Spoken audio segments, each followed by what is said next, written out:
All right, everybody. It's After Hours with Scott, Cannon, and Rev. All right. Yes. We're back here on Free Speech Friday. Issues and answers. Scott Cannon over there is the Rev. Yeah, clock is ticking, y'all. Yes, the clock is ticking. If you got anything you want to say to us, give us a call. 219-885-1371. The number again, 219-885-1371. You want to talk about Chicago's election? You want to talk about the lab leak theory? Or NIPSCO is raising all of your rates. Mm-hmm. Yes, they are. And at the end of the show, I'm going to try to give you guys that website again because I really want everybody to go to the Indiana Utility Regulatory Commission and whatever you got to do. All I'm saying is no holds barred. Mm-hmm. No holds barred. But another story that had just sort of kind of came out of nowhere this week, Rev, that I thought was an interesting story in America was there is this poll that was taken.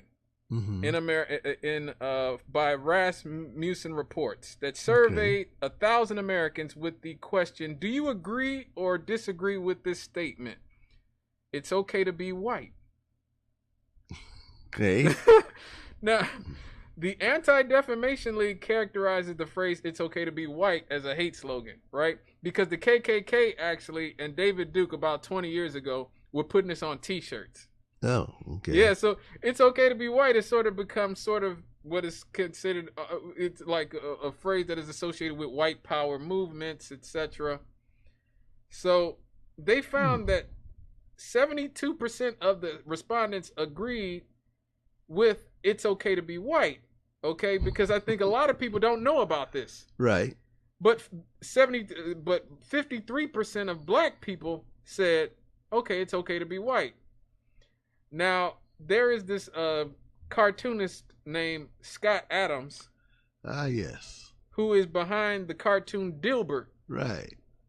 Who saw the results of this poll and somehow concluded that almost half of black people are not okay with white people. Let me just play. I don't want to. That was a weird. I don't want to. Weird thing. Yeah, I don't want to. I don't want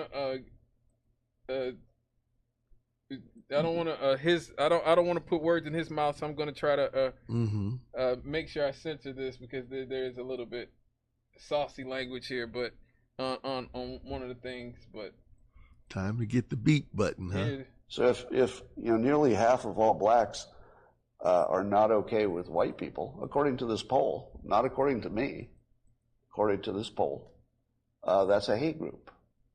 That's a hate group. And I don't want to have anything to do with them. And I would say, based on the current way things are going, the best advice I would give to white people is to get the people. Just get the fuck. Yeah, wherever you have to go, just get away.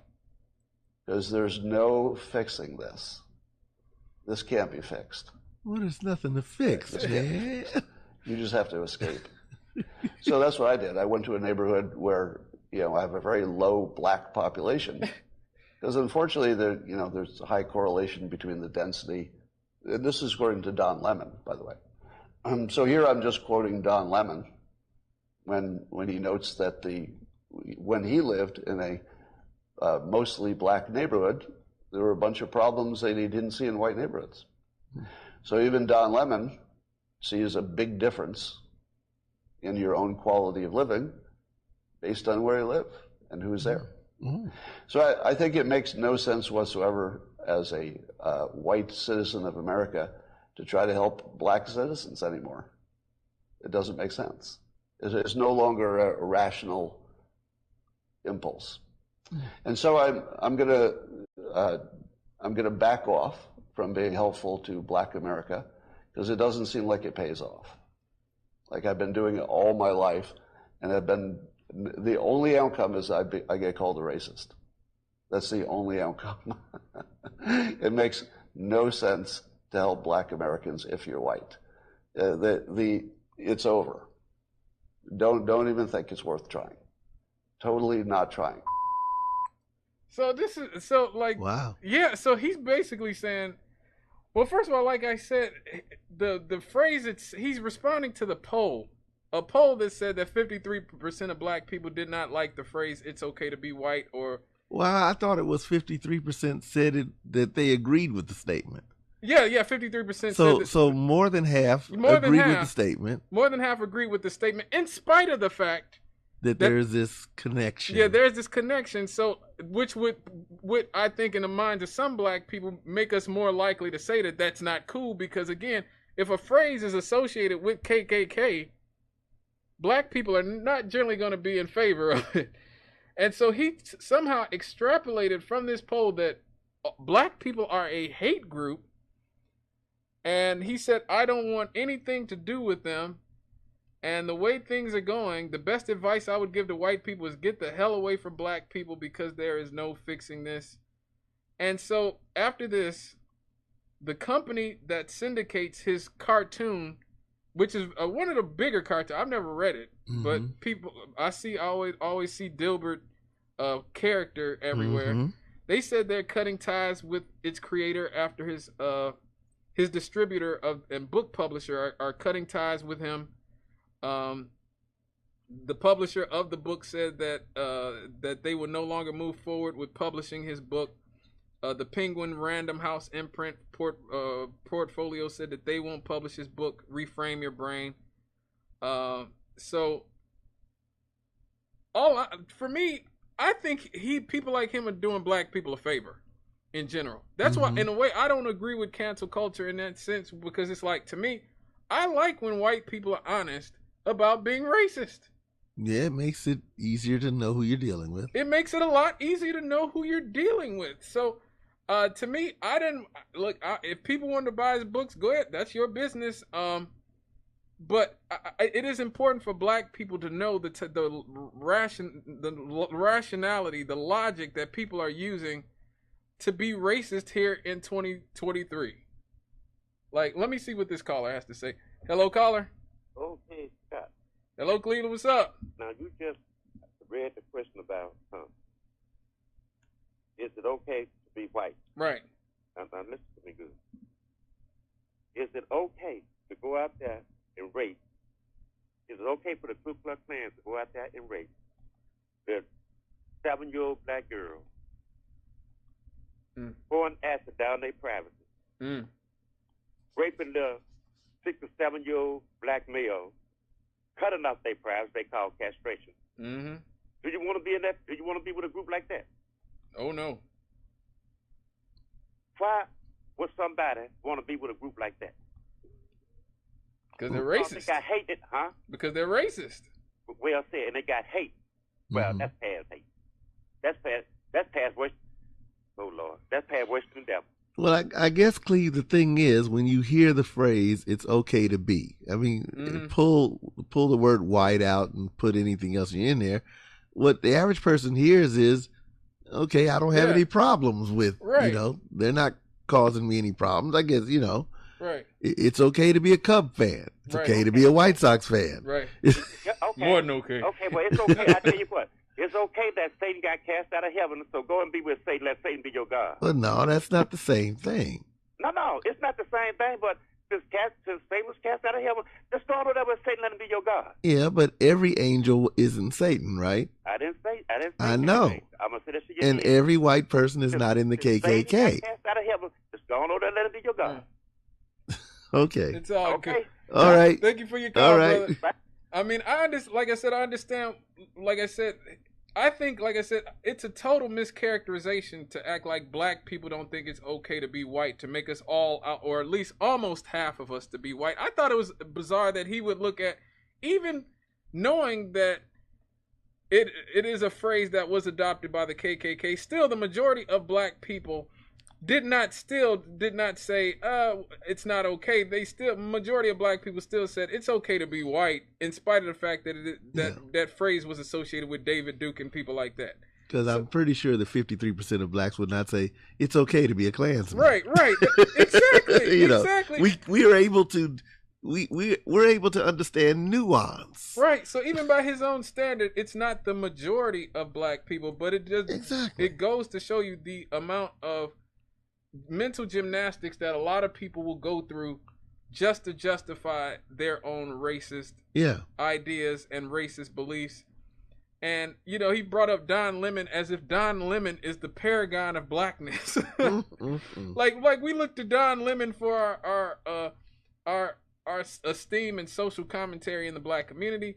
You know, I've been hard on Don Lemon and everybody on CNN on this show because I think they're all dishonest actors. And part of the reason what we were talking about earlier about the lab leak theory and people believing that it is their job to cast judgment in the media rather than just telling us what the news is.